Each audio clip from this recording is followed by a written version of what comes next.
എന്താണ് ദാനം? സ്വന്തം പ്രയത്നത്താലല്ലാതെ മറ്റൊരാളുടെ പ്രയത്നം കൊണ്ട് ലഭിച്ച ഏതെങ്കിലും വസ്തു സൗജന്യമായി നമുക്ക് ലഭിക്കുന്നതാണ് ദാനം. ഏറ്റവും വലിയ ദാനം എന്താണ്? സ്വർഗസ്ഥനായ പിതാവായ ദൈവം തൻ്റെ ഏകപുത്രനെ ദാനമായി മനുഷ്യർക്ക് നൽകുകയും ആ പുത്രൻ തൻ്റെ ജീവനും രക്തവും മനുഷ്യരുടെ പാപത്തിൻ്റെ മോചനത്തിനായി ദാനം കൊടുക്കുകയും ചെയ്തു എന്നതാണ്. നീതിമാനോ കൃപാലുവായി ദാനം ചെയ്യുന്നുവെന്ന് സങ്കീർത്തനം 37:21 പറയുന്നു. ബുദ്ധിയുള്ള ഭാര്യയോ യഹോവയുടെ ദാനം എന്ന സദൃശ്യവാക്യം 19:14 പറയുന്നു. രക്ഷ ദൈവത്തിൻ്റെ ദാനമെന്ന് വെളിപ്പാട് 7:10 പറയുന്നു.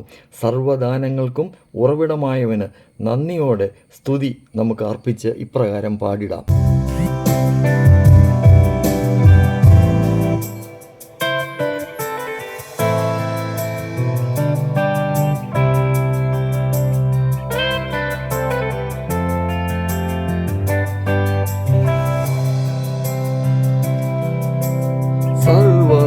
സർവനന്മകൾക്കും സർവദാനങ്ങൾക്കും ഉറവിടമാമൻ യേശുവേ. സർവനന്മകൾക്കും സർവദാനങ്ങൾക്കും ഉറവിടമാമൻ യേശുവേ.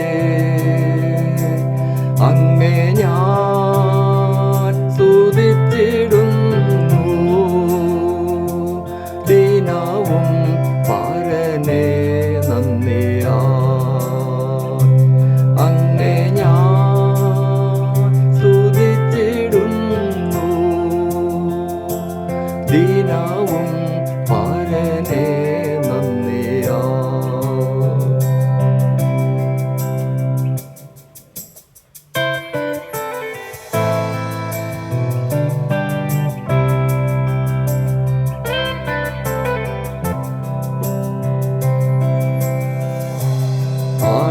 ആഴിയാഴത്തിൽ ഞാൻ കിടന്നു,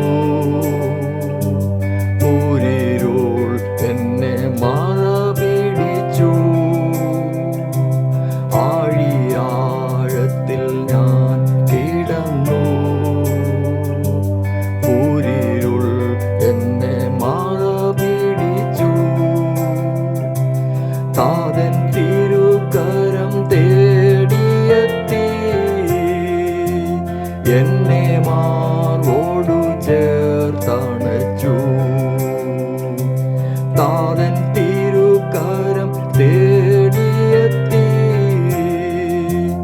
എന്നെ മാർവോടു ചേർത്തണച്ചു. സർവനന്മകൾക്കും സർവദാനങ്ങൾക്കും